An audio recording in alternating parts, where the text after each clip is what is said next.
Hey everybody, it's KHANTEHNT! Content, baby! And not only that, it's also RIXTY Minutes, the return of the Rick and Morty podcast. We covered season 3 episode by episode back when that was airing. That podcast has been collected and is available on this channel, so if you wanted to hear us talk about it, you know, as it was happening, it's down there.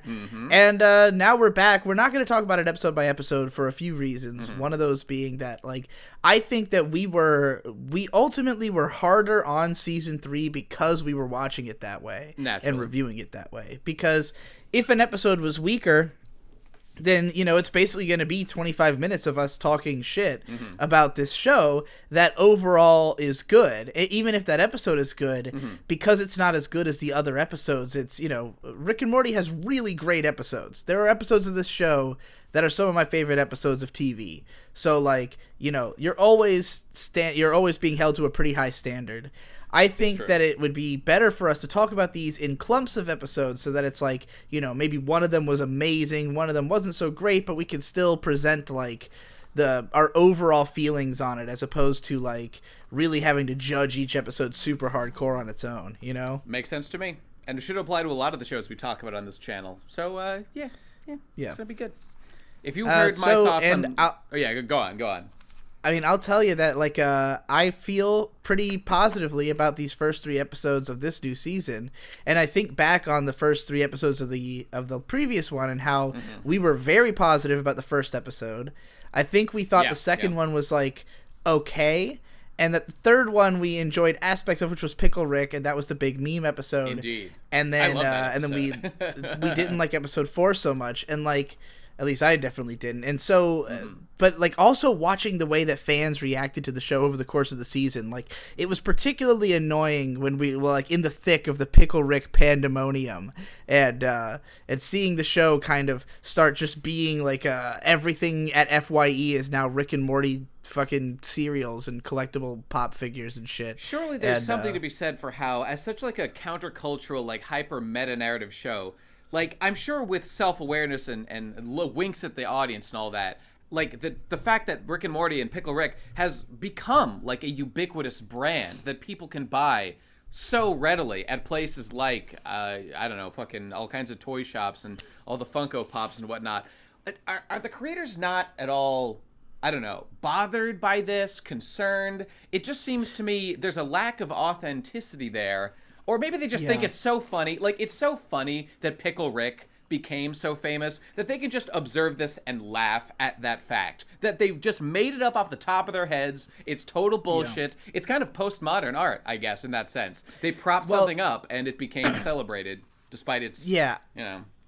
I would say that was an aspect of the show from the beginning. Yeah. And that, like, I mean, all along you had stuff like Wubba Lubba Dub Dub or the Mr. Meeseeks character from season 1, like, these mimetic characters that were instantly capitalized on. Like, you know, Rick and Morty was working with We Love Fine, which we both would probably know from our My Little Pony days, because We Love Fine is a website that just churns out t-shirts. Like, if a show is on the air and anything mimetic comes out of that show, they make a t-shirt of it that week, which is a huge part of how My Little Pony merch was so huge. I see. But and I have a bunch of that shit. I have a bunch of stuff from that site. Never bought any Rick and Morty stuff because I got into the show a little later, but, like, they created, even after the first season, which Rick and Morty was nowhere near as famous after season 1 as it was by the start of season 3. Oh, yeah. And even back then, they were making all these app games and shit in between seasons. I think Pocket Morty's was before season 2 even. So, I don't know. you know, just the marketing push behind it. But in those early days, it felt like, oh, man, this show makes meta humor about how easy it is to create a memorable character out of just, like, a bunch of dumb phrases and a simplistic character design. Yeah. And we were all kind of celebrating that by buying the merch and feeling like this speaks to, you know, the like this is a mimetic representation of the broad amount of things that characterize the show, you know? But then when, like, the Szechuan sauce thing happened and the Pickle Rick thing happened, I think there were a lot of people who saw that, like, particularly with the Szechuan sauce, when people were doing, like, really stupid things, like, it made a lot of the people who were, like, fans of the show because they consider it a smart show, and they consider like wearing a piece of merchandise for the show to signal something like, oh yeah, I enjoy, you have to have a pretty high IQ to enjoy Rick and Morty. Those people who are thinking like that see what's going on with the Szechuan sauce, and they're like, oh, is that what I look like to people now? Like, do people think that if I wear this Rick and Morty shirt that I'm gonna fucking go on a Szechuan rampage? Yeah. And so it became uncool because it got too popular with people who were doing stuff that like you can't imagine that somebody who would do something so stupid would also like the same things that you like. I think that's what it comes down to when people hate on fan bases, and like that's I try not to let the fan base of a show affect my feelings towards the show itself, but like when I see all this Pickle Rick merchandise, like I don't feel excited about buying it, because even if I did like that episode, like I don't want to be like associated with the people who are Pickle Rick's the funniest thing I've ever fucking seen, dude. Well, I mean, that raises a question, because for me, like, I've never felt like, to this day, I will happily say, like, how much I love My Little Pony Friendship's Magic. I think it's a terrific show. Loved it. Loved the musicals. Way into it, et cetera, et cetera. I would not move one step back from my position. But, like, and the thing about with Pickle Rick specifically, and, the larger Rick and Morty narrative, it's that I don't dislike that other people, like, do or don't get Rick and Morty the way I feel. Is obviously, it's me, in my first-person observation of the world, I feel that I get things more than other people. It's not that I don't feel, or that I resent other people for not getting it, or whatever. It's that as something like Pickle Rick becomes so ubiquitous,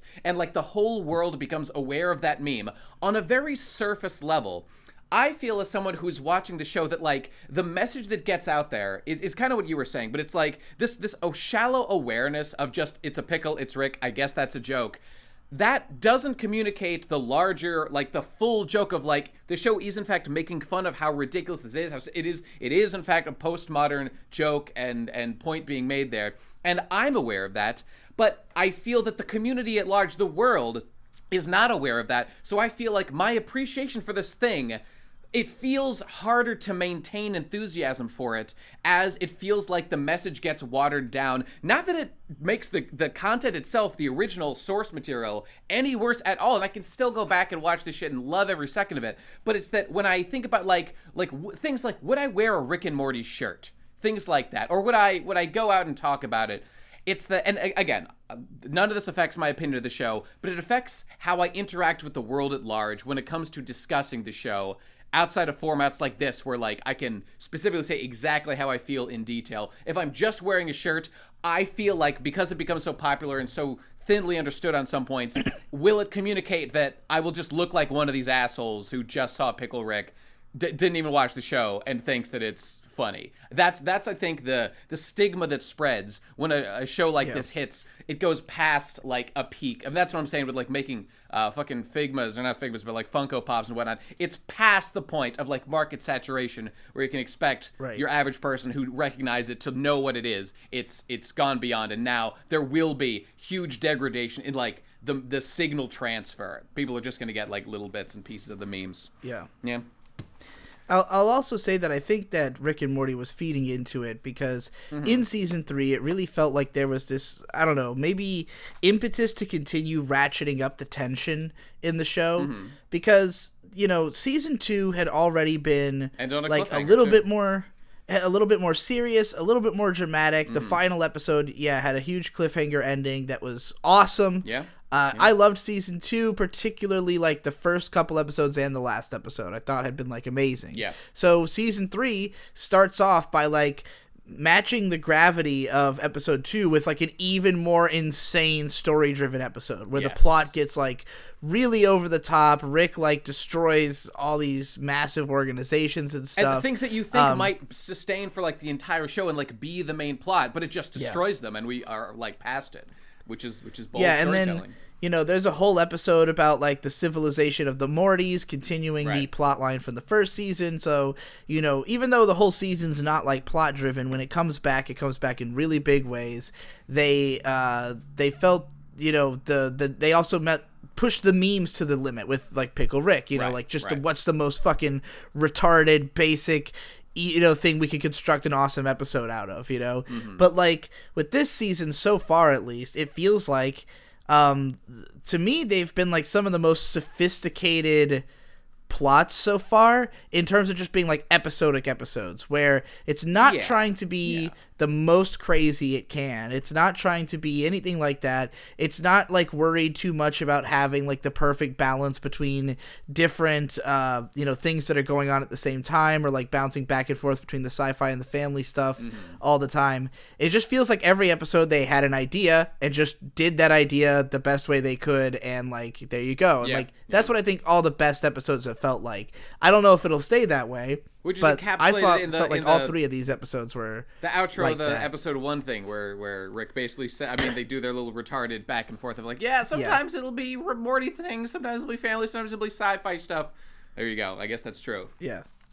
They're like, we're just gonna play it by ear, do whatever is a good script, and like that's really what as a result, and none of these episodes were, I thought, like the most memorable episode, but none of them were bad in the way, or like even if I go back to season 1, I don't think the first 3 episodes of that were as strong as these 3 episodes were, so. There might be episodes in season 1, like when they first introduced the Council of Ricks, where like that was such a big memorable surprise because there's ongoing plot in this show. I couldn't have possibly imagined that. But like by the time you hit season 3 and they've taken it to the extreme, it's like, all right, I'm not impressed with it anymore. Like we don't have to keep it doing it. It can show up once in a while. They're if not it afraid wants, to but like it when it's done. Doesn't have to be the season premiere every season and I know other shows fall into that trap, where like My Little Pony, for instance, as a great example, where at some point it just became that, the season premiere has to be a 2-parter with an epic adventure, and now the season finale has to be that too, as of season 2. And it was just kind of like, well, the season 1 finale was like the best one because it wasn't a big action climax. It was the emotional climax of the first season. It wasn't just a made-up action-adventure story just for the sake of having a big action scene in the episode. And I'm glad Rick and Morty has not fallen into that pitfall. Although, with these episodes, I mean, we'll get into each of them.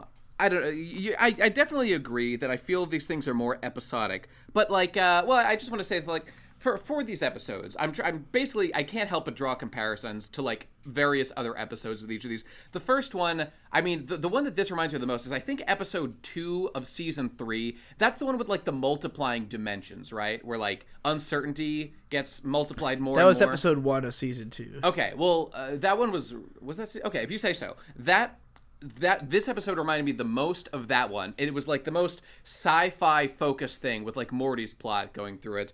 Episode 2, I mean, it was kind of like a family episode. I'm just going to let you know that was my least favorite episode by a significant margin. And then episode 3, I don't know. Episode 3 was just kind of that was like a hardcore gimmick episode, kind of like where the one where Rick was he's part of a team in this episode.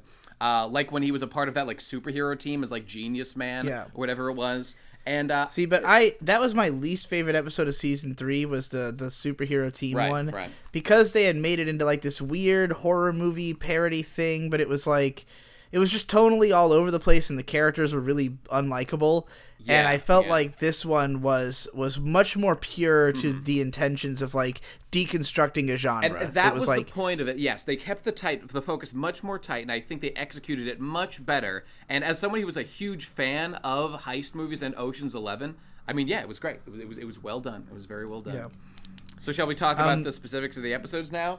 Yeah, I guess we should do the first episode first. So this is the one where we are introduced to what is actually, there is one running thread throughout the stories in this season, but it's a much more of a background narrative, completely character driven, and it's interesting because it's focused entirely on Morty and his development of basically his free will. He's sort of coming into his own, like he's kind of coming into adulthood and becoming actually just as cynical as Rick, as like nihilistic and uncaring essentially, because of the fact that his mom has made it clear that if he's going to be involved in Rick's adventures, it has to be consensual.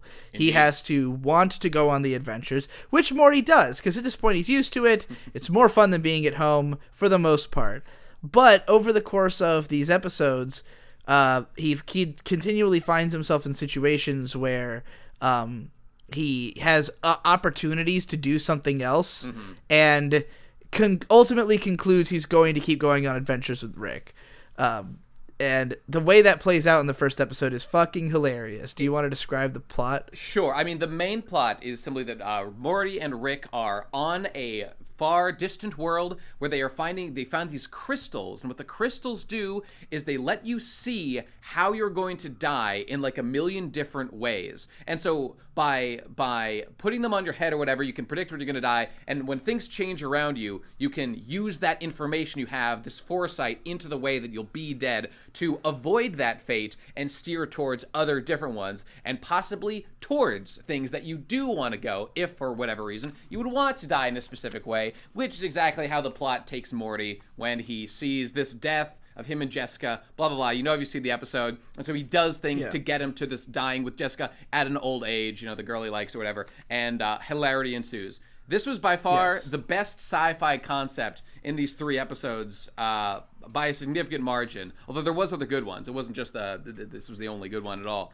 and I loved it. One of the best things that's gone on in this show so far is the persistent use of like sci-fi weaponry and stuff that just has like a really intense thing that it does really quickly. Rick and Morty's always specialized in this rapid, violent, like, you know, bam, bam, bam, bunch of shit happens. You're like, oh, fuck, oh, shit, the situation has changed, or like just something that watching it happen fucks with your head, you know? With some impressive animation when those things happen, too, that like, considering how basic the character designs are, it's impressive like how much alien guts will spill out when fucking Rick stomps a dude's head. It's great. It's lovely. Something must have happened this season because, like, with I remember after season 2, they were talking about how, like, they were losing some of the talent from the show, and it was going to be really hard to make season 3. It seemed like they had a bunch of new writers on that one. This season, though, like, the production values are the best they've ever been. There's, like, multiple parts where the animation is actually impressive, which I would never have expected from Rick and Morty. Like, they got people, like, on ones, like, animating real shit in this episode, particularly when Morty like goes Akira, as they put it. Goes full anime. You can see how like the FPS like a tree drops, and they it's good. It's this super fluid animation sequence that looks great, and Morty turns into a giant tree, and he's going to just stay that way. And like I had already predicted fairly early on that it was going to turn out that Jessica was going to just see him in an old folks home. It's never as it seems. I knew something was coming along those lines. I figured it would be something like that, which is why it's funny that Morty thinks that they're just going to get together in their 40s at some point, and he's completely fine with that. He doesn't even care about the fact that she's like DTF right now, because if he fucks her right now, he definitely dies. But there's for some reason he's supposed to end up with her in the future, apparently, but no. You know, it turns out after all is said and done, that my prediction was correct. In a character sense. I don't know how, it's probably overthinking it, but what the fuck? We're doing a show on it anyway. It's to be noticed that like, Morty had an opportunity to see countless various deaths of himself, including some deaths that I'm sure were, like, spectacular, or perhaps revealed, like, some amazing life that he may have led. I mean, he knows Rick. He's gonna do amazing things in his life, I have no doubt. But among all the possibilities that he had to have seen in that, he chose this one simple death of, like, dying of old age, like, with Jessica, presumably. And, like, there's somebody who said for, like, wow, he, like, really seems to care about Jessica and, like, passionately, like, you don't think there were any other deaths where he ends up with, like, some other, like, hot slut dead in some, like, spectacular, like, he must have seen that shit and all the possibilities in there. I mean, it seemed like, it seemed as though, based on what they showed, that, like, there were just, like, 8 or so specific deaths he would definitely undergo if he maybe you're right. Stepped off the path in any way at any time. Imagine that, overthinking a Rick and Morty episode. But yeah, like, I really just appreciated that, like, even though I thought that twist was obviously going to happen, they waited to reveal it till after the credits. But it's not just the real twist is not that that's the case. It's that Morty overhears it, and when he hears it, he's just like, "What the fuck?" Like, and so like once he realizes that, it's like, well, okay, I should just not assume that these kind of things would ever work. You know, like, this is a lesson he's learned now, that, like, even though he thought he had found, like, a surefire way to, you know, live a happy life, it was a monkey's paw thing, and he probably should have seen that coming from the beginning, you know? Indeed. But, like, it was just that the circumstances of what Summer wanted to do when she grew up were so bizarre. Also, and this is just now occurring to me, wasn't he, like, an old man, but she was still, like, young? No, she was old, too. She was old, too. So was she, like, as old as he was? Yeah, I mean, wouldn't she need to be taken care of as well? Well, I mean, maybe he's dying, like, slightly early of, like, cancer or something. So they're both, like, 70 or something. I don't know. Women live longer than men on average. I don't know. I guess she's going to do that her whole life. Okay, well, reasonable. In any case, so all of this is going on in the background of Morty kills Rick. Well, I mean, it's an accident, but yes, Rick does die. Yes, he accidentally kills Rick, and then I guess Rick's mind or soul or whatever, his uploaded consciousness, continually awakens inside of clone vats in other universes, because his clone vat had been destroyed, you know, and he had not had time to rebuild it, I guess, and so he was he had set up a protocol to awaken in other universe clone baths, I guess. You know, that's true, and then a whole plot comes. Then we'll talk about that. I just wanted to say that in the sci-fi concept of, like, cloning and transferring of consciousness, I was a little I feel a bit disappointed that at no point did the conversation come up, like, even in passing, which would have satisfied me. Not one moment was it mentioned, like, oh yeah, like, no, like, when you clone someone or transfer consciousness, like, nope, they're actually dead. I'm just, like, a perfect copy of Rick. Like, it's not me. I actually did die. I'm, like, new version of Rick. Because, I mean, how many games, how many stories have I heard about this very concept? But, you know, deep sci-fi show Rick and Morty doesn't even bring up how Rick, I mean, in my mind, Rick Sanchez is literally died. Like, that version of Rick is in fact dead. Yeah. I mean, it depends on how you interpret, like, what is consciousness, what is life, blah, blah, blah. Is it continuity? Is it your matter? Whatever. But that didn't come up at all, which I felt would have been a really obvious thing to touch on, and I couldn't keep it, like, out of my mind, because I figured they must address this at some point, because it's such a well-trodden trope of sci-fi stuff. But no, it never comes up. It's just like, no, this is obviously Rick. No need to ask questions. It's totally fine. We're dealing with these other sci-fi concepts. I'm not trying to overthink it, but since this is a fucking sci-fi show, I was expecting something like that, and they totally didn't bring it up at all. So, well, and I'll say that, like, I thought the Rick subplot was not as interesting as the Morty plot in this episode. Yeah, but both are still good. Morty's quest to keep himself alive was funny. It led to lots of just great moments, like when he goes up to the chalkboard and just, like, draws a bizarre line, and the teacher's like, that's not even a number, and he's like, apparently it doesn't matter, and he's like, yeah, I'm giving you an A for confidence, Morty, you pass. Yeah. It's just, like, ridiculous shit like that I thought was great, and just, you know, following the power, using all the crazy weapons, turning into an Akira flower. You know, there's all those things were really good. And now's as good a time as any to say that, like, there were lots of little quips and little jokes that legitimately made me laugh. That being one of them, and there were several other. But there is a prevalence of groaners. When you've got a series that's throwing lots of jokes out, like, some will land, some will not. I can't help but noticing that much of my, like, moments come from moments with the family. And it's because they're not doing anything particularly interesting. There was one at the very beginning of episode 1, I think, where like, Jessica took a picture next to her dead grandmother, and Summer comments like, oh wow, like, grief actually makes you look really good. And then she, like, pours fucking syrup for Jerry, like, raising his cholesterol level so he'll die, and they, like, explain this joke in the dialogue. Like, just don't do any of that. I don't want to hear these people. That moment did make me laugh. That made you laugh? Oh, yeah. I'm embarrassed for you. And well, I just thought I thought it was funny, the idea that, like, in this world, people are like there may be an emergent trend of taking selfies at funerals, like sexy funeral selfies. That idea is funny, by the way, based on, like, a real thing some girl did. That was, like, a viral photo or whatever, which is, funny. And oh, is that true? Yeah. There was a real girl it's based on. That's all fine. I just don't like how that felt like a labored execution of the joke. Also, when, I'm not gonna lie, when the family is around and they're, like, not doing anything plot related, they're just boring, and I don't want to hear them, and I just want to get back to Morty and Rick, because they're the active characters who do anything interesting. Well, so there's another element of this episode that we have to talk about, which is that Rick's ghost is following Morty around. Hologram I guess. Hologram Rick. He's like sentient. He's a sentient hologram, I guess. Yeah, it must be an AI. Rick. Did he just get like projected out of Rick's body or whatever? Like, there's a projector. Where somewhere, did he come I'm from? Sure. Don't know exactly.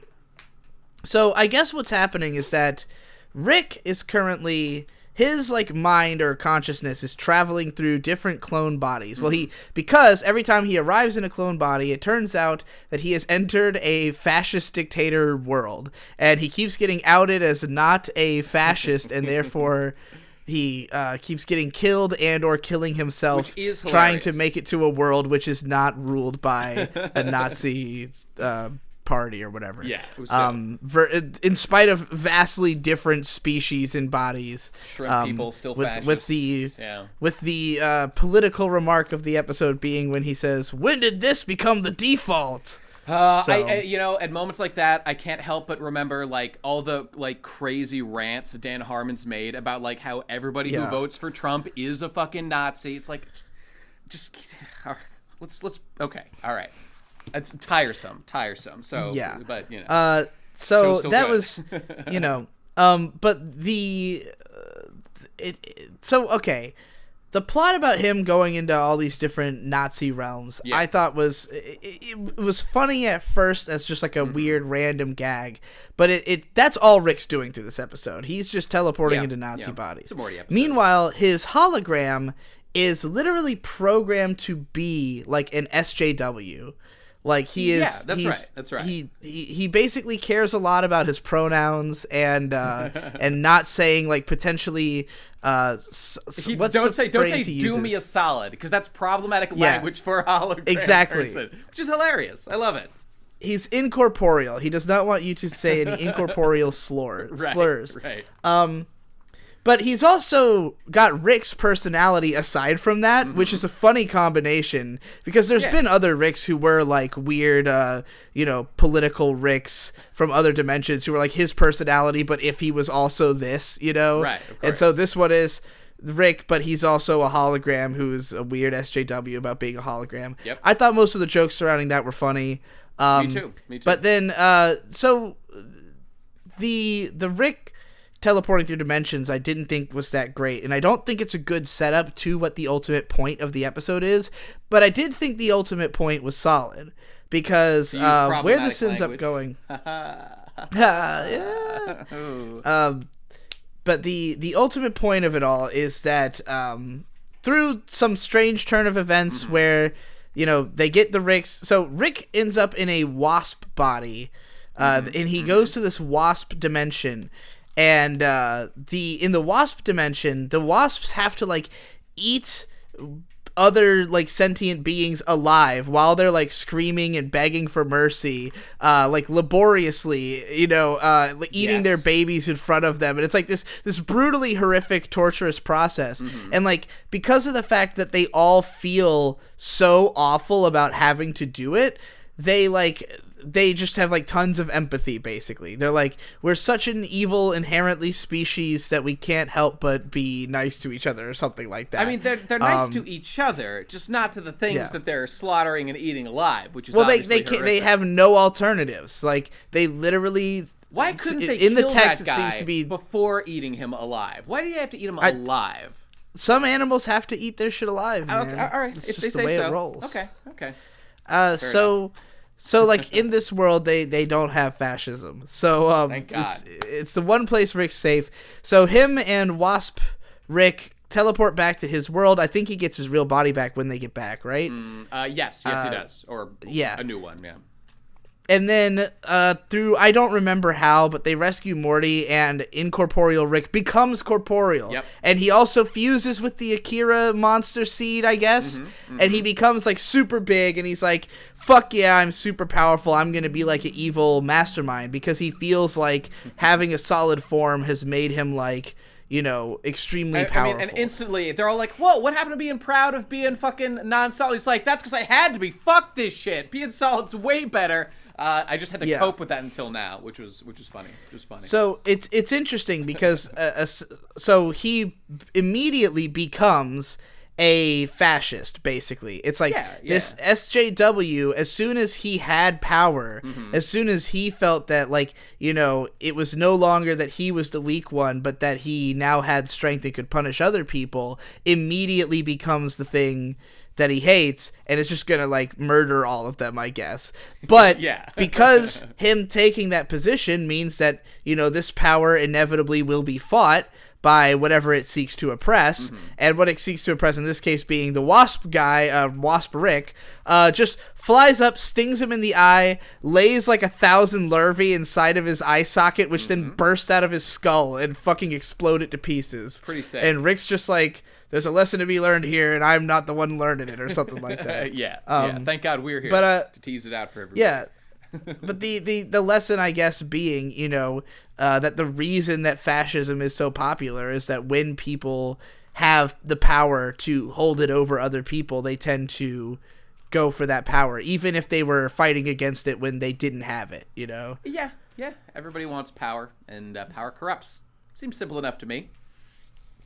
I thought it was a good way to spin all of the, like, in spite of the fact that it was, like, kind of Twitter-y for a lot of the dialogue, like, this episode could only have been written by somebody who spends too much time on fucking Twitter and social media. I definitely got that vibe a few times. I did. And which is unfortunate, because it's gonna not make sense to a lot of fucking people who have not encountered this kind of stuff. And it's also going to date this episode badly when this stops being the way people talk on the fucking internet, I get your point, and I agree. I actually hadn't thought about the idea of how quickly hologram Rick, like, switched to be, like, from the oppressed to the oppressor so readily, like, loss of all empathy and whatnot. But, like, I mean, I thought that the sci-fi concepts in this episode were great and relatively timeless. I mean, until we fucking invent these fucking sci-fi concepts and we learned, like, oh no, it doesn't actually work like that. You know what I'm saying? But I mean, that B plot, as far as I'm concerned, that was all very much B plot, and as you described it, I basically agree with. But I mean, I was way more into everything going on with Morty in this episode. This may have been one of the best Morty episodes of the show, period, because his quest to just single-mindedly pursue this death with Jessica led to so many amazing comedic moments and like so much agency for the character, and he felt so cool and so empowered. Like, I just don't give a fuck. I'm Morty. I know exactly what I want. I will pursue it. I will slaughter any number of people that I need to kill in order to get it. I will become a monster or a god or Satan himself in order to get, like, just this childish dream of, like, a cute death with Jessica.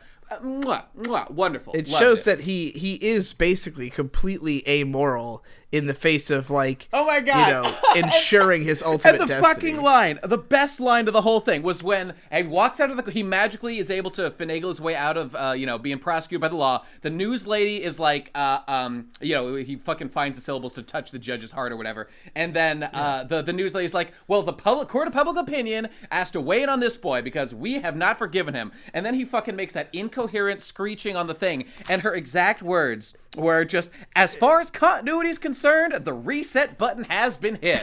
I mean, that was the best fucking line. It was so funny, so aware of what it was doing. I loved it. Morty literally screeched something in, I guess, a code that we can understand beyond language that reached into people's minds and just erased any care about his acquittal, I guess. I loved it. It was crazy shit. See, I mean, that's it was a what lot I of love. Great sci-fi shit. When they push, lots of Lovecraftian horror shit. That's sure. Actually, I always think this to myself. I know it's dumb, but, like, in the opening scene, we've seen basically everything except that Cthulhu monster, and I always think to myself, is today the episode where we see the Cthulhu? I was like, it's got to be this time, but no. It's not going to be until the last episode, and it's going to be for like 2 seconds. I promise. They should make a joke out of it. They should. But yeah. Anyway, great episode overall. I think we touched most of the major points. I think so. Yeah. So then episode 2 is the one in which is the Shy Pooper episode. Shy Pooper / develop an app episode. Yes. And the Shy Pooper is this season's big retarded meme that is all over the place. The FYE in the mall here, it was Spencer Gifts in the mall, has a whole window dedicated to the fact that you can win a toilet signed by, I assume, Justin Roiland. Okay. It's just a toilet. It's just a regular toilet, but it's Rick and Morty promotion. So buy Rick and Morty goods, enter to win a fucking toilet, just a regular toilet. Now, just like I was saying before, that's funny, but at what point am I supposed to be like, okay, you've made this postmodern joke many times, we can stop now. You can stop cashing I'm gonna tell you, shitty memes. I'm going to say just straight up how this looks from the outside, because, like, May has not watched Rick and Morty. Yeah. She hasn't watched the show. She's only seen, like, the first 2 episodes, like, multiple times, and... Like, she sees this stuff and it's just like, this is the dumbest shit in the world. Shy pooper, that sounds fucking horrible. To be fair, that's what scrubs say about postmodern art, period. They're like, a toilet in the fucking Louvre? That's retarded. Yeah, but that's not real art, it's bro. The fact that, I mean, it's not about whether or not it's art. It's in a Spencer Gifts window. Like, you're right. Different context. It's true. Like, it's that like, if you haven't watched the show, and even I thought this, like, because I hadn't seen the episode yet, I just saw the memes about the shy pooper, and in my mind, I'm just imagining the whole episode's gonna be like, hoo-hoo, shy pooper, whoa, because there have been, like, the Tiny Rick episode was like that, but that episode was great. Yeah, Pickle Rick. But like, it was a forced meme, Pickle Rick's the same way. And I can almost forgive it because it was so forced. That almost felt like the joke, and I was into it. It definitely was. Yeah, that was the joke. But you can only do that once, and I was really going to be upset if I watched this episode and it felt that way, but it did not. The shy pooper thing is a forced meme IRL. I don't think it was really that forced in the episode. I mean, haven't seen any of it being posted around, honestly. It is the emotional arc of the episode is about the shy pooping, but it's not that it's like a huge meme that he's a shy pooper or anything. But it is true that Rick has his own... Basically, he goes to this unfathomably beautiful dimension, this place where, like, it's just this utterly gorgeous forest. He's like on a cliffside overlooking like this magnificent nature, and he's got just a toilet set up there, and that's where he goes to shit. He logs all of the shits in this like elaborate lab that he has built into the cliff. It's his personal paradise upon which no one may intrude. And then there's this someone shit in his toilet, and you're thinking it's going to be one of the main characters, but no, it is actually an original character for this episode who ends up playing a strange cat and mouse game with Rick over the course of the episode, so to speak. Tony. Tony, was that his name? His name was Tony. A forgettable name, but forgettable. And then meanwhile, also, Rick leaves his assistant with the family, and it says who has a stamp on his head that says "Do not make an app with me." Yeah. I think, and all he does is ask people if they want to make an app constantly. I thought that was pretty fucking funny. But of course, Jerry takes him up. They make an app. The app is secretly a ploy for a bug species to take all of Earth's water. As it turns out, I guess. Yeah. What did you think of this episode? Okay. Things to say about this episode. I don't know about you. I am curious if you agree that the don't develop an app, and then like they do develop the app. Oh my god, who could see that coming? And then like the plot that develops off that's like perhaps a commentary on like love finding in the modern age using our phones to a degree. I don't know. I mean, first of all, this whole don't develop an app thing felt like such a shitty boomer meme. Like a true boomer, like a real boomer, like those kids on literally the Pokemon Go like art of the kid with his head hanging down with Pikachu riding on a saddle on his neck. Like that's the kind of joke this felt like. And I was trying to be critical, like, okay, I don't want to be a fool and think that the show is like making a joke at me for thinking it's a boomer meme, and actually it's going to be like more deep or like more beyond that. But no, I could not detect anything beyond lol, we use our phones too much. That's the joke. And I mean, there was more to it than that. I know that they got way silly with it, like by how fast this Love Finders app makes new people like pair and like permanent bonding or whatever. But I didn't even understand the mechanics of that, because a person wouldn't act the way that human beings act in this in this, like, with this app, because the app doesn't, like, reprogram your brain or anything. So honestly, I had a tough time getting or giving a shit about, like, the app plot with Summer and Beth. And I mean, their plotline was like the worst of any of the 3 episodes we've seen so far. Totally uninterested because I hate all women. I'm a misogynist. This is how I'm coming out publicly. This is my reveal. That's why I don't like Beth or Summer's sections of the show. I mean, here's the problem with it is that, like, I thought the "do you want to develop an app" thing, yeah, it's a bit of a boomer meme, I guess. I could handle that like once or twice. That's I liked the idea of the character having a stamp on his head that says "do not develop my app," and then he keeps insisting on it. Sure. And of course that Jerry would take him up on it. And I thought it was hilarious that the thing just like scans your face and finds you a perfect match. Mm-hmm. But like to me that was only funny if you assumed that it worked. That like this alien technology actually was going to match you with your soulmate, and then you were going to, you know, like it was going to just show like that, I don't know, that could be determined through just a scan of your face, you know, because your face says so much about who you are, you know, oh that my God, it automatically tells we're you something real about superficial. yourself. We're making a point about superficiality in our society, bro. Like, is that am I missing something here? Because I don't know why any of these human beings who are using this app saw on the screen, like, I've been matched with a new person. I instantly love this person and will go find them. And then they do that. Like, is there a hypnosis thing going on that I'm not understanding? The implication to me was that the system just worked so perfectly that when they saw that person, they instantly were like, oh, this must have worked because this person clearly is the perfect one for me. I'm and down so they with get that. with them. But how do they switch so quickly, though? That doesn't make sense. Yeah. So that's the thing. The app, the way that the narrative plays out is that this app keeps switching who it says that you're perfect with.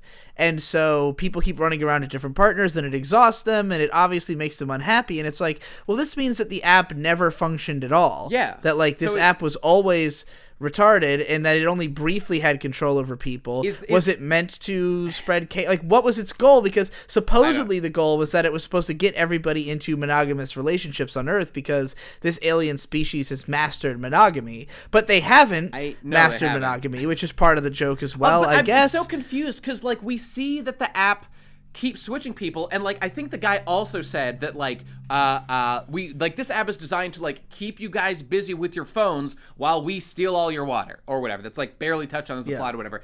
And when they're with the people, they're supposedly like, even we accept the premise that it's constantly like finding them their true love and they can switch quickly because it's only up for a week or whatever. Okay, fine, but we see like Summer and these people get together. And we see that they, like, instantly learn things about the other that they don't actually like. So at no point were they actually together. The one way I see this plot making sense is that, like, these humans are such sheeple that this app just tells them that they would love this person, so they should go with them. They're just, like, trusting the app blindly. And so it's everything they do is based on that. But why would they trust the app? It hasn't been established why the app is trustworthy. Yeah. I don't fucking get it. Very confusing. Someone help me. I am a child. Yeah, I think you might be right that this is boomer shit. It's boomer shit. This doesn't make sense because it's a boomer understanding of how apps work. It just seems that way. I'm looking for a deeper read, and I cannot find it, no matter how much I look. I don't know. Yeah. There's elements of the plotline that I liked, but when it spiraled out of control, I kind of lost track of, like, okay, if I thought the point of this was that this app was supposed to be getting you into monogamous relationships, now it's just matching people with different people constantly. I guess they were like, temporary monogamy? Won't they all very quickly realize that this is not working? Which Summer never does. No. Like, it's just that the app becomes paywalled and therefore everybody stops using it, which is funny, I guess. Or not paywalled, but it just has an ad wall.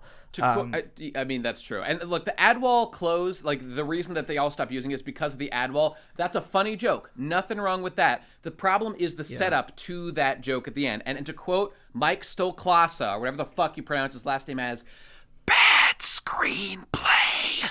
It needed to be worked. I don't know. There's kinks here that I think are legit. Okay, but there's more going on in the plot with other things. This ties in other stuff. But, like, let me just say, on this subject, Digi, when at the very beginning, the first time I watched this episode was a couple days ago. Me and Michelle were watching, and she was like, "Wait, why does Morty care so much that this app was developed with whatever the fuck dad's name? Greg? I don't know."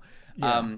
And I was like, Greg? I don't actually, I can't remember his name. You don't even remember his name. Wait. It's Jerry. Jerry, right, Jerry. Oh, that's not a good sign. To be fair, I always forget Beth's name too, and Summer sometimes. But, so Jerry makes the app with the guy. I saw that coming, that's fine. Like, Morty was so concerned instantly when he learned that Jerry had made this app with Nadler, whatever the fucking alien's name was, and was he was 100% in on, we have to do whatever it takes to stop this app because Rick intentionally put that message there because I know it'll be important and he just was too lazy to tell us. It wasn't written well enough as to why Morty cares so fucking much about this app being developed, because he initiates everything him and Jerry do to fight back against it and whatnot. So odd. Fair. Odd. And well, there's also the shy pooper half of the episode. That was much better. That was better, but did you overall like that narrative? I mean, so ultimately this plot is about Rick finding out that somebody has used his toilet. And he starts the episode trying to track them down. He's going around doing mildly funny sci-fi mafia type shit to try to mildly funny interrogate the people who are who would know something about this poop. He wins a whole fucking war for these robots as part of his quest. Funny stuff. The war scene is good because Rick and Morty likes to have scenes of turbo violence. Yeah. And I always feel the best when I feel like it's justified in the moment where I enjoy the brutal violence, but I want it to be at just the right moment where it's appropriate for it to happen. Yeah, Yeah. And in this episode, he's literally in a war trying to find this robot that would know about this shit that was taken in his toilet, and he has to murder a bunch of people to get these crazy monsters to get the chip in extravagant, brutal, hilarious ways. Loved it. Wonderful. Looked great. Animation looks great in these scenes. So then he finds the guy, and it turns out that this guy's wife had died, and he learns he was a shy pooper. He's just like Rick. Oh, he's a shy pooper too. His wife had died. Oh, there's so much to connect with. So emotional connection made. And I loved the bit where he feels empathy now, so he doesn't want to kill the guy. So he goes to another dimension. Oh, the guy says my wife's dead. I'm lonely. That's why I used your toilet. He goes and pulls an alternate dimension version of Tony, where Tony's wife had not died. That guy had also shit in an alternate dimension toilet of Rick's. So he knows for sure that it wasn't about the wife dying, so he can still be justifiably mad at Tony. That was a very good use of that. And I think he murders that version of Tony. He just kicks his ass and then shins him back into the portal. He doesn't murder him, but I'm sure he was thinking about it. But so... well, maybe his version, maybe that universe's version of Rick will murder him. He might. Because it's sort of implied that in I wasn't completely clear on this, but I think it's implied that in all universes, this guy shit in his toilet and Rick murdered him eventually. Think there's a scene where Rick is on his computer and he types in Tony eliminated, and it seems like there's a million panels doing something. I was not sure what the intention of that scene was, if it was pointing to what you were just saying about all of them being destroyed. So I'm not sure. It ends up going that Rick, after warning him basically look, I know that you used my toilet regardless of your wife being dead in other universes, so just don't ever do it again. And he drops this hilarious fuck you on him, which is like a fart bomb that has a shit middle finger come out of it. Yeah, it was that was a great attack.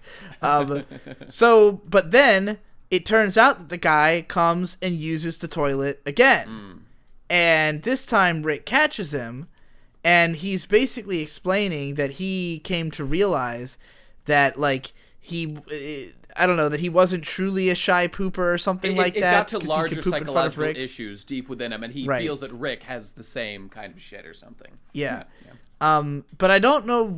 what was it that drove him to shit in the toilet again? Just that he could? Yeah, he was like, I'm just going to live free. I'm not going to let my inhibitions about life hold me back. And, I mean, it was definitely a terrible idea to shit in Rick's toilet again. I mean, that's a death wish. Rick will kill you if you do these things. So, like, it's kind of strange that he did that from, like, a character perspective, unless his goal was to meet Rick again. And, you know, he thought this would be the way to do it so that we can hang out. Maybe, well, I mean, because what we end up finding out, Rick then, after, you know, giving him a second warning, basically, and letting him go again, because of the fact that he was emotionally affected by what the guy said, he lets him go, but he sets up a car bomb on the toilet, which apparently, in seemingly all universes, this guy sat on the toilet again and got killed. He blew up. He fucking went for it. He could not keep his fucking ass off of this toilet. Is that true? Yeah. I think so, because at the end of the episode, he's like at the guy's funeral with his dad. Right. And he tells him, like, you know, well, if it makes you feel any better, in a lot of universes, him becoming, like, realizing that he was a free man who could do whatever he wanted or whatever, turned him into, like, a dictator or something. I think he only said I don't think he said many. I think he said one. So, like, I think that was only a remote possibility. Not that this, like, guy was very likely to become a Nazi or whatever.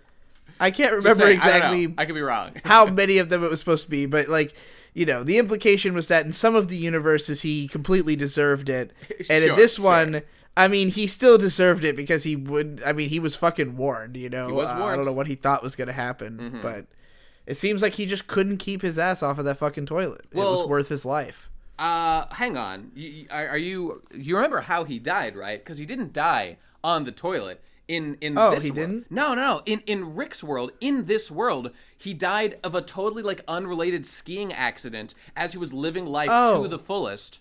Because he'd been freed by the psychological burden that had been relieved through his conversations with Rick. That happened in this world. Yeah. So, like, it's an emotional thing at the end. I thought he had been killed by the car bomb on the toilet. I guess I missed the... No. No, that's not what happened in this case. That's why when he goes... well, then I totally don't know if he died in all the other universes. Well, okay, so I mean, there's a scene where Rick goes to the guy's office after he's, like, made his peace with him. He's like, oh yeah, and he what he does is he gives him, or he says, hey, please give this to Tony. It's like, you know, it's candy or whatever. The point is it's going to make him have diarrhea, and he's going to go want to take a shit. And he says to the lady, go have the toilet. It's all yours. Go tell him that as well. So clearly he's setting up something bad to happen to this guy at the end.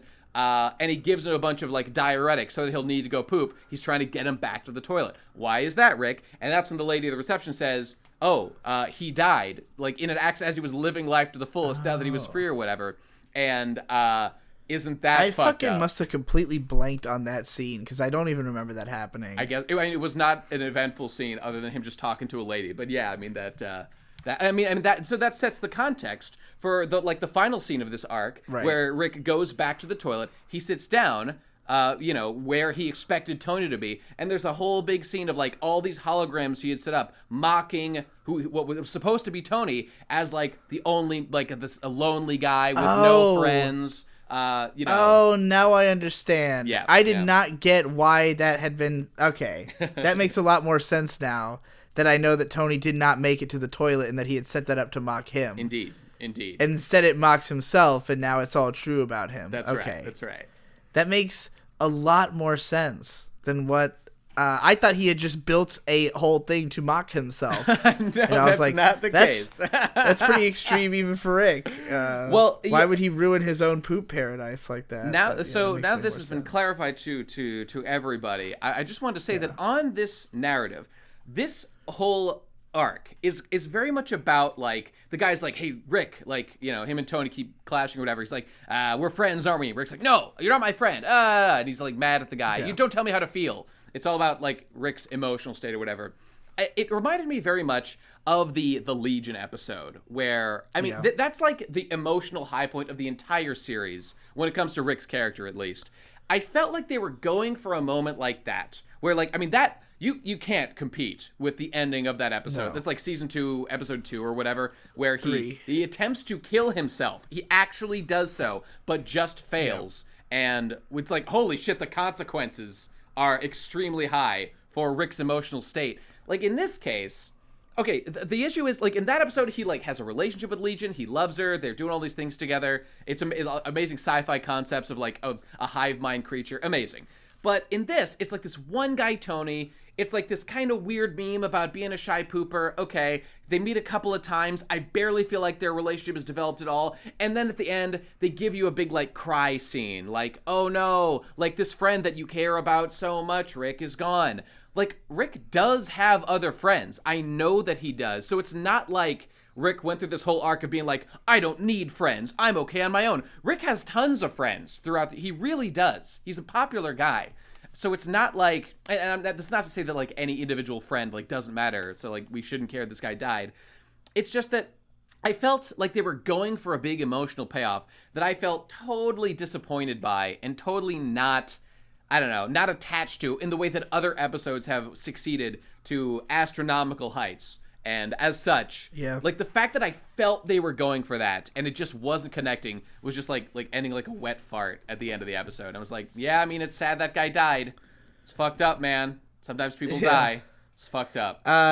Yeah, I mean, they were trying to, I guess, suggest that, you know, that guy was right about Rick all along. Yeah. That he is in fact only a shy pooper out of, like, the, you know, wanting to have control over one thing in his life, I guess. Yes, that's true. But yeah, I don't know if reinforcing that at the end, I think they could have established that character better that Rick was, you know, opposed to.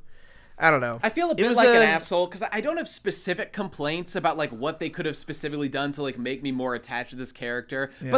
But they did do it with Legion, and I have seen it done better in this show. So I at least know what's lacking here, and I can see what they're trying to do, and that's how I feel about, I don't know, this fucking guy. Still a good episode, good laughs. Good ideas, just not executed perfectly. Honestly, for me, this was like certainly a below average episode. Was not blown away. But hey, that's just one man's opinion.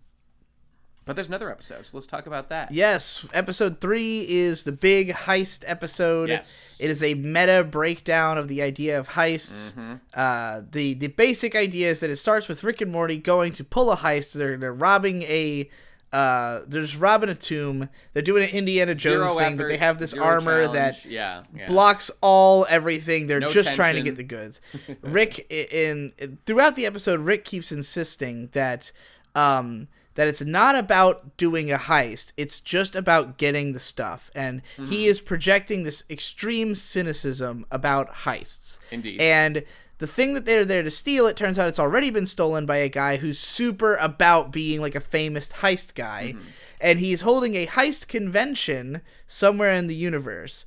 And so they want to go fuck with him at this heist convention, but they can't get in without having a crew. Mm-hmm. So Rick assembles a crew just for the sake of getting in. It's a huge, hilarious parody scene of assembling a crew just to get in and immediately disband them. They keep saying the whole, like, you son of a bitch, I'm in. And when they fucking, the Count Chocula guy or whatever, when he just crashes the car, like, hey, Count Chocula, is that you? He just shouts from the other place, you son of a bitch, I'm in, without any proposition. I mean, that was a big laugh. That was a great. And that ends up setting up for the deconstruction later. Because this is a great case of they had to know exactly how funny that joke was in order to reincorporate it later. Like, this is a very confident script where they knew that him just saying, you son of a bitch, I'm in, like, the second he saw him would pay off even bigger. But, like, So he assembles this team. The team is immediately disbanded because all their purpose was to get him into the con. All that build-up, it was fucking hilarious. Yeah. They set it up, and they're like, what's the job now that we're in it? That was it.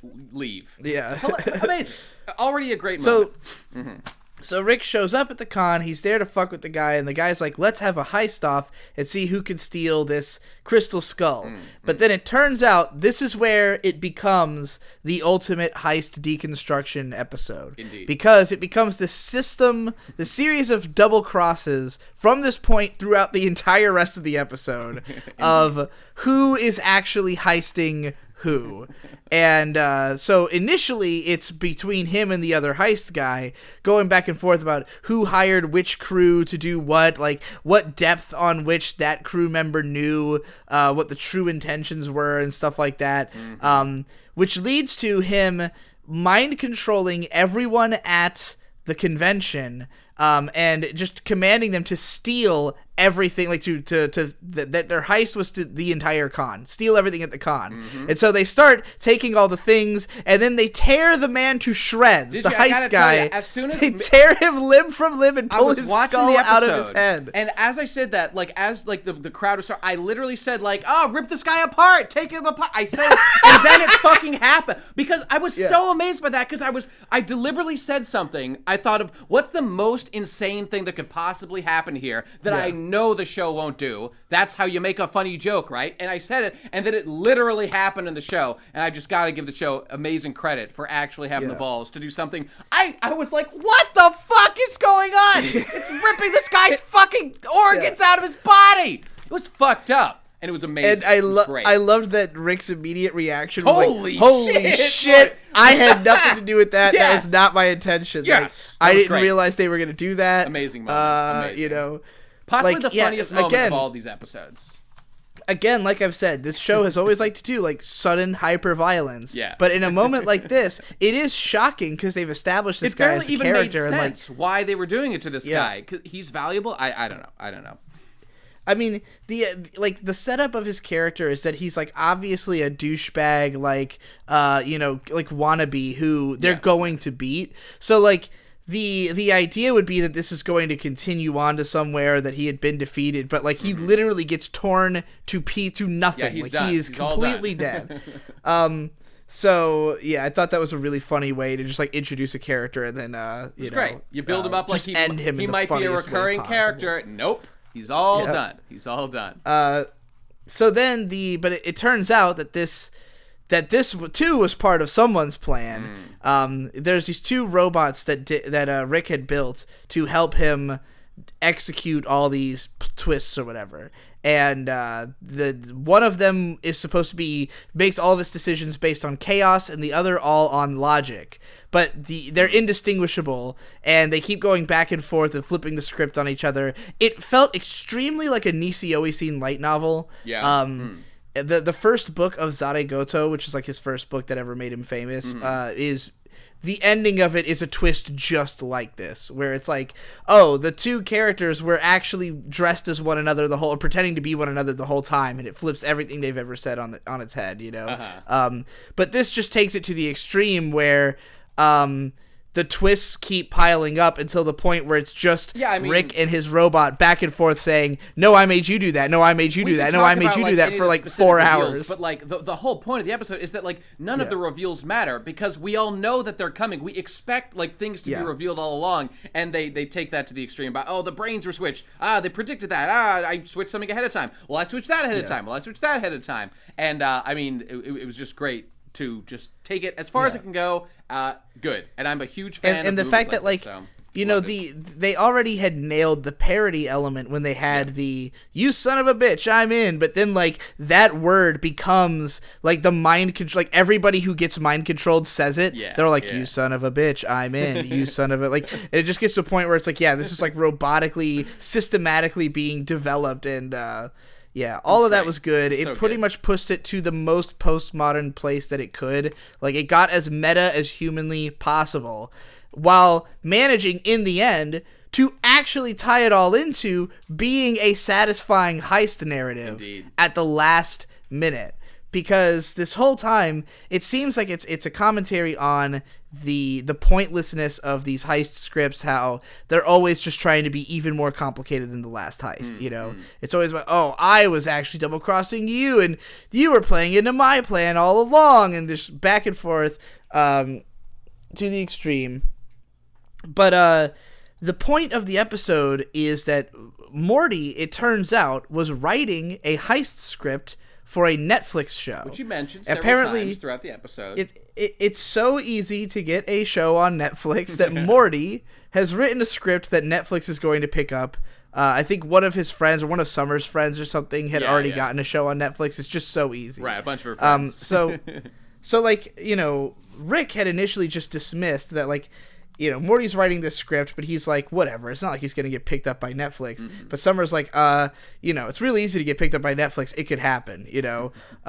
So Rick, his true purpose in all of this was to make Morty give up on writing a Netflix series because it would mean that he wouldn't travel with Rick anymore. And he had to make it so that it was Morty's choice. It couldn't be anything that he influenced him to. It had to come from with it. It's literally like Inception. That's exactly what Inception is. Make someone come up with an idea themselves. Yeah. Yeah, and so it turns out that that's what because Beth had told him, you can't, like, if Morty gives up on any of his dreams, it better be because he didn't want to do it anymore. So the parameters are set. The stage play is ready. Right. Go, Rick. So the purpose of breaking the meta to such an extent was actually to make Morty so desensitized to the meta text of heists that he would not be interested in them anymore because he would think they were dumb and formulaic. And so he gives up, even though Netflix is completely ready to buy his script. They love it. They're eating it up. But he's just like, you know what? He's describing like one narrative. I mean, in this infinite exploration we've just done, he's describing one narrative. Oh, there's a guy. But actually he's betrayed by a guy.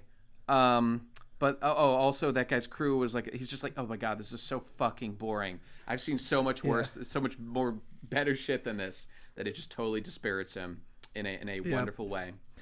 And he just comes to Rick and says, like, I'll just do whatever you want me to from now on, you know. And it's like Rick has successfully turned Morty into him. Yep. He has successfully made him as cynical and uncaring and just ready to go have fun and do weird shit because nothing matters and there's nothing worth aspiring to because either the universe will take it away from you even though you thought it was giving it to you, like in the case of episode 1, or you'll just realize that it was boring and trite and nothing is original in this world, you know? Yep. Therefore, and in the end, with me. Even though Rick spent the whole episode shitting on heists, it turns out his shitting on heists was part of the heist he was pulling. Indeed. So in the end, it was a celebration of heists, not a shitting on heists. It was we can criticize, we can mock, we can be aware of, but like I was gonna say, I love heist movies. I think Ocean's 11 is an amazing movie. I watched it a bunch of times. Actually, I was interested to see in the episode they say Rick just says blah blah blah. Yeah, Ocean's 12 was obviously the worst one. Which I can confirm. Although that means I have to go watch Ocean's 13. I made a note to go do that because apparently it's better than 12. Thank God. I mean, it is rather predictable. But there's a simple pleasure. No one should ever say these movies are like intellectual. But there's a simple pleasure in just watching a complicated plan be executed and being surprised. And, you know, seeing dope things happen, see like, oh my God, they set me up to expect this, but actually it turns out it's this. It's not intellectual, it's not super fancy, no one should be overly impressed by it, but just to see all the pieces, when people set up a domino set and then someone pushes it and they all fall down, is it predictable? Yes. Is it fun to watch? Yes, it is. And that's exactly what Bakano was trying to say in its OVA. Oh, yeah? Do you remember? Did you watch the Bakano OVA? Yeah, I watched them all. I can't remember where the characters build a domino, the gigantic domino, like yin yang or whatever. Wait, Bakano, as in the 20s mobster movie? Yeah, I don't fucking. Okay, maybe I missed it. Maybe I didn't see it. I can't remember that. In the OVA, they build a gigantic dominoes and knock it over at the end, and they're like, "Yeah, dominoes are fun. It's just like Bakano."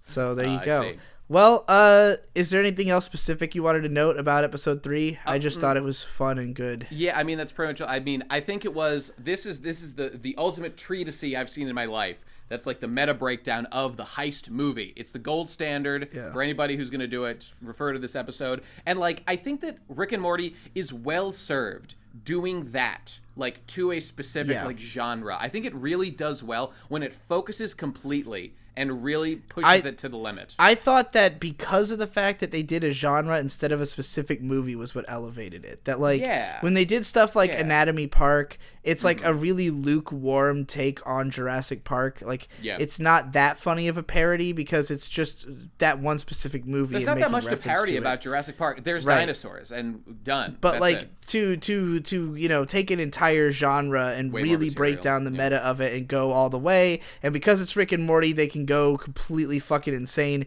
This was very similar to a Gintama episode. Yeah. Like when Gintama's at its best, this is exactly what it feels like. And you know, I would say 10 out of 10, I guess. For this episode, I don't think I'd give it a 10 Maybe out of 10. Like a 9 out of 10. I don't know. I'm just shouting things. Okay, just shouting words. I enjoyed myself. I liked it. I felt better about this season so far than I remember feeling about season 3 after the first 3 episodes. Even as I think I made clear, episode 2 I felt was rather disappointing. Even that, still got some good laughs out of it. Had a good time watching it. That's kind of why I'm glad to be doing this in a bundle instead of just one, so I don't just have to have like a dour feeling. Episode 1 and 3 though, episode 1 I think was like basically great. More or less. There were some things that I didn't love. Basically great. This episode, like, great for what it is, or great for what it was, and so essentially great. It's like 2 great episodes, 1 disappointing episode. Overall, feeling very positive, and I am very much looking forward to whatever comes next.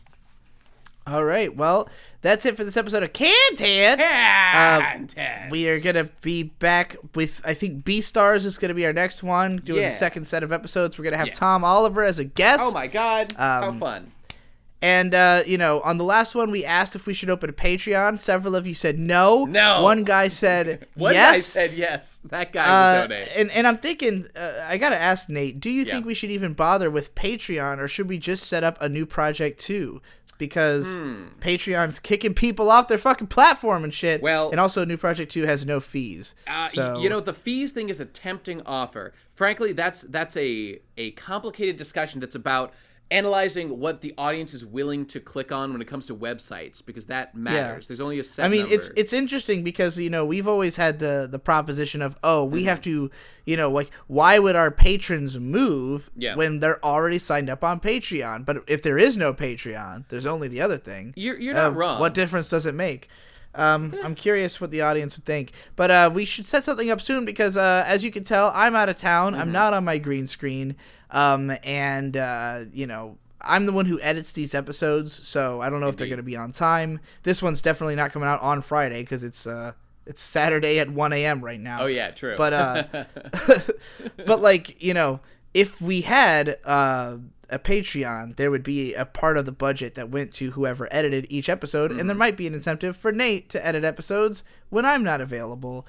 Makes sense. And so we are probably going to get that up and running ASAP, since there was at least one guy who said, make a Patreon, I'll pay. And I was That's like, well, $1 more than we're making now, so might as well, exactly. Right? Why the fuck not? So I'll probably get the New Project 2 page or something up ASAP. You greedy fucking capitalist, you piece of shit.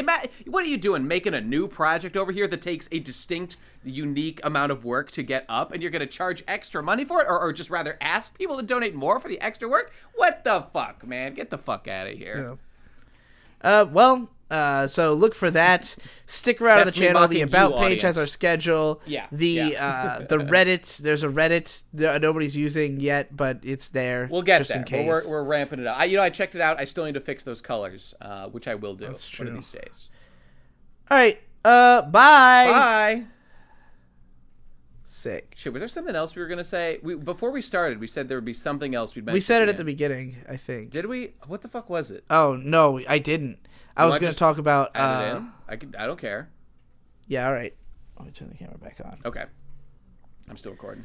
One more thing. So this episode, I used trailer footage for the whole thing. Oh, yeah. Because some people have said they don't like when we play full episodes because it shows spoilers if they were not already watching it.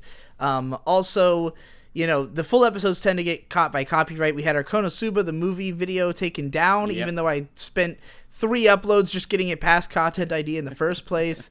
And we've just had a bunch of issues. But I want to know from the audience, do you think we should keep using trailer footage, or should we just put game footage back there? Because it would be just as easy for us to just capture game footage, throw it onto the background. The point of the background is just for you to have something to look at if you want to stare at the screen.